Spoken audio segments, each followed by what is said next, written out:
Hey there, guys. Music fan here. How you guys doing? Sorry about the lighting. It's kind of a little bit dim here. When I upload this video, I'm gonna try to mess around with the brightness and the contrast and see if I can fix the lighting problem. Anyways, let's go talking about Linkin Park's One More Light, a review of the new album. I talked about this record a little bit already, like a week or so ago, a couple of days ago, but I just wanted to give my straightforward opinions about each and every song off this record. I mean, I've said everything I needed to say about One More Light for the most part. I mean, go check the video down in the description. But without any delay, I'm just gonna head straight into the songs off this album. Nobody Can Save Me. I like this song, if so much because of like the melody and the way that this song starts off. Having a bit of a kind of electronic EDM quality to this song. I just like how catchy it is, and I like how the melody and the progression of this song, the way it is just performed, and the lyrics too. Also, I feel are kind of dark. Like if you would have replaced a couple of these songs with typical rock instrumentation that Linkin Park is known for, then you would get very I don't mean this in a bad way. You get very standard Linkin Park sounding tracks, which are great, which are awesome, but that's what you would get from me. But I really like this first song. Hold on a minute.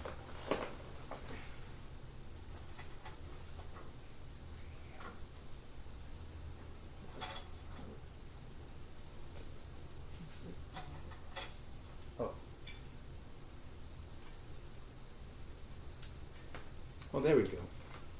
Yeah, so I saw my back lamp, so just to turn on to get more brightness anyway. I like the melodies to this song, and I like the lyrics.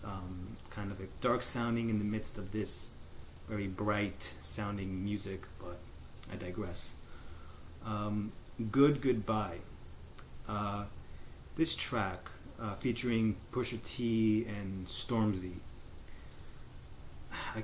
I can't say I like this song that much, honestly. I think it's an okay song, but it's just too hip hop influenced with this particular song. I mean Pusha T does a pretty decent verse on this song, and Mike Shinoda makes a verse over here too. He raps a verse in this song, which in the context of this album is pretty cool. I'm just gonna rid of the glare. It's pretty cool, I guess, but and the features with I said Pusha T already.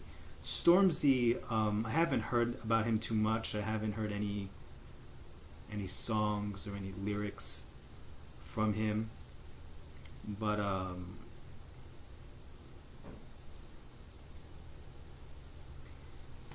I can't say too much about him. Like I think he does okay, but his verse just doesn't go over well for me. Anyway, talking to myself. This is probably the most rock of all the other songs from this album for me. I like. It sounds very indie-ish. I don't know if that makes sense, but it sounds pretty indie influenced. Of course, you have like Brad Delson's guitar here. It's not full on distortion, pedal noise, or anything that Linkin Park was known for prior, but it's a decent song. I like this song. I mean, Chester's singing is of course great on this song, great, and Brad Delson does a really kind of cool guitar thing that he makes this very upbeat guitar lick on to accompany the chorus of this song. Again, the lyrics sound pretty like standard Linkin Park personal thing, and yeah, that's talking to myself. Battle Symphony. I made a song review of this song early, like last month, I think. Again, I'll leave a link in the description below. But it's pretty much the same as I have said in that video.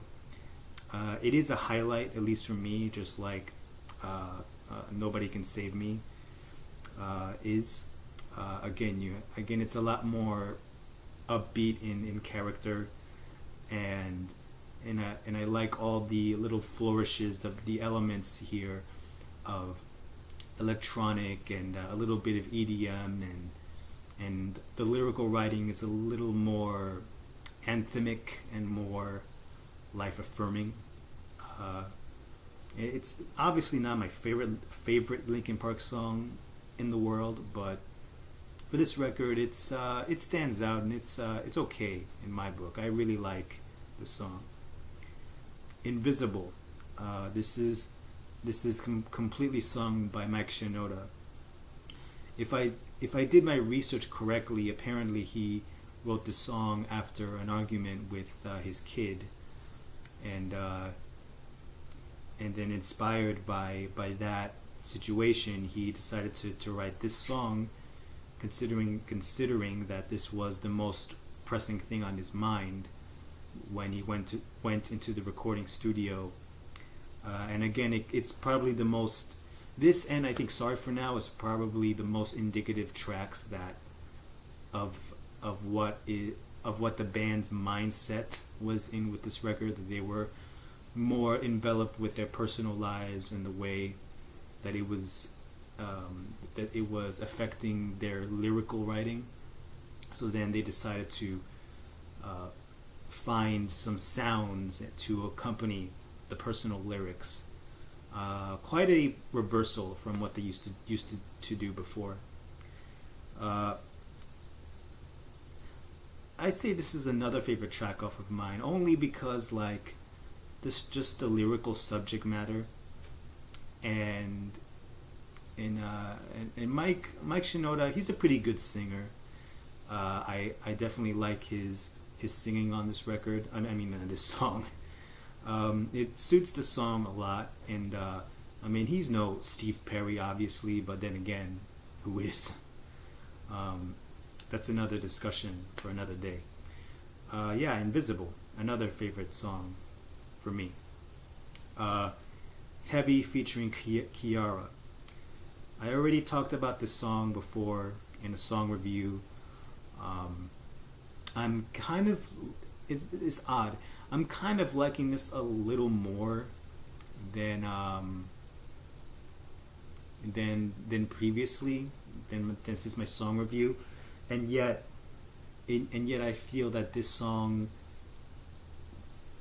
hasn't gotten any better. I know that sounds kind of weird, but that's just the way I feel towards this song. I mean, everyone does a great job, and of course there's a bit of a rock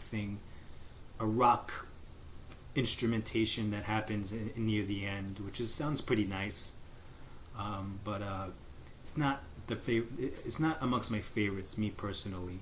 For me, unless like I'm like sleeping, or if I want to chill, or basically in situations where I want to chill and relax for a little bit, then that song suits that moment perfectly. Sorry for Now. Kind of similar to Invisible. You know, again, you have Mike Shinoda taking the vocal lead, and again, these flourishes of electronic, chain smokers-esque vibes on this song. The interesting thing about this song is Chester takes a rap kind of like a half sung, half rapped verse in the middle of this song.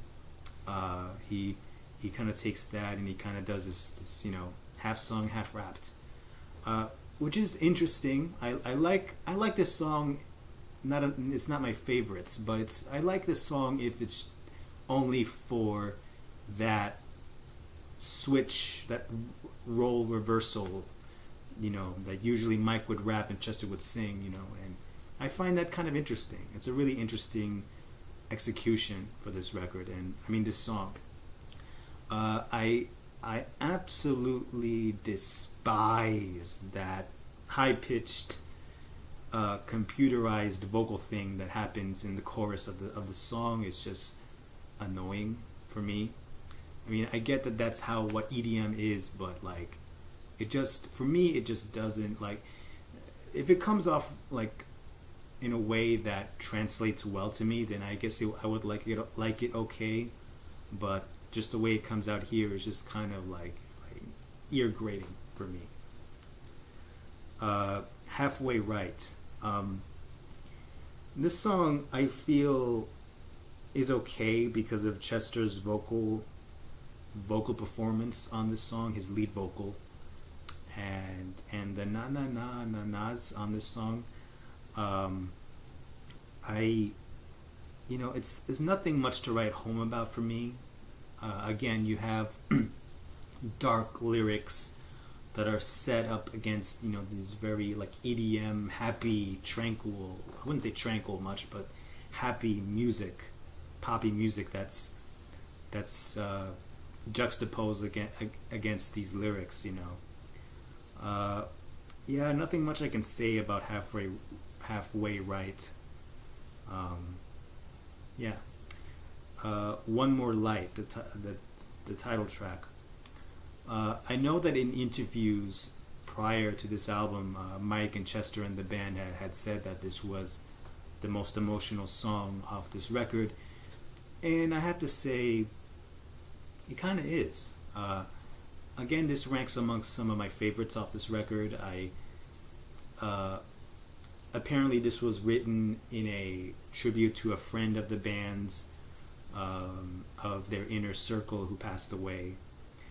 And again, I think I mentioned in the last video that and heavy before that at some point in a certain situation in your life, certain songs, whether they are rock or hip-hop, R&B, EDM, country, whatever, is going to apply to you and what you're feeling in a current situation.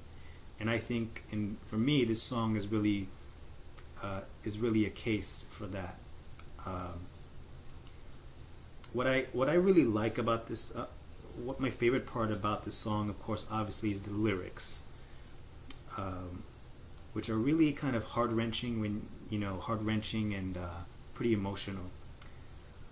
I especially love the chorus lines where it goes, "Who cares if one more light goes out in a sky full of a million stars? It flickers, flickers. Who cares when someone's time runs out? If a moment is all we are, we're quicker, quicker. Who cares if one more light goes out? Well, I do." That part of the song I really like. It's very powerful. It's very hard hitting for me, and it's very indicative of anybody who otherwise may feel trapped in depression or trapped in despair, and who may not see any other way out except through the back door, metaphorically speaking, of course. And this last part of the chorus where it says, "Well, I do," implies that that somebody cares, somebody can sympathize with the pain of whatever situation you're going through, and if you put your trust in that person or that friend, then you'll be able to make it through all right. Anyway, I just like the song just for that chorus especially. It just evokes a lot of different emotions for me. Yeah, this is a song that's kind of precious and just kind of like, whether you love it or hate it, the lyrics are indeed very striking. Yeah, I like this song a lot. And finally, Sharp Edges. This is probably the most. What's the name of this artist who did like Unpack Your Heart? That song. I can't remember his name. But this reminds me of that other song, that that writer, that artist. Again, I don't remember the name. Sharp Edges kind of reminds me of that. I mean, I guess this is a pretty okay closer to the record. I mean, it suits the uniformity of this album quite nicely. And again, like I said in my discussion video, the what don't kill you makes a stronger line is kind of cringeworthy for me. Like, I mean, it doesn't detract from the song by any means for me, but it's not. It just, like, every time that chorus comes out is just like a little bit for me. But I guess I like this song okay. It's the kind of song you would want to listen when you're kind of like in a happy, peppy, kind of mood. But anything else, this is a pretty appropriate closer to this record. So yeah, my favorites are Nobody Can Save Me, Talking to Myself, Battle Symphony, Invisible, One More Light, and I guess you can add like Sharp Edges as a second favorite. Least favorite, it would have to be Good Goodbye, because I really don't care for that track. Yeah, that's all I have to say. Leave your comments, comment section down below. Tell me what you think of the album, because I know you have a lot to say. Anyway, yeah, this has been Linkin Park One More Light album review. And my rating for this stands the same as I said in the discussion, like 3 out of 5, kind of midway. Take care. See you guys next time.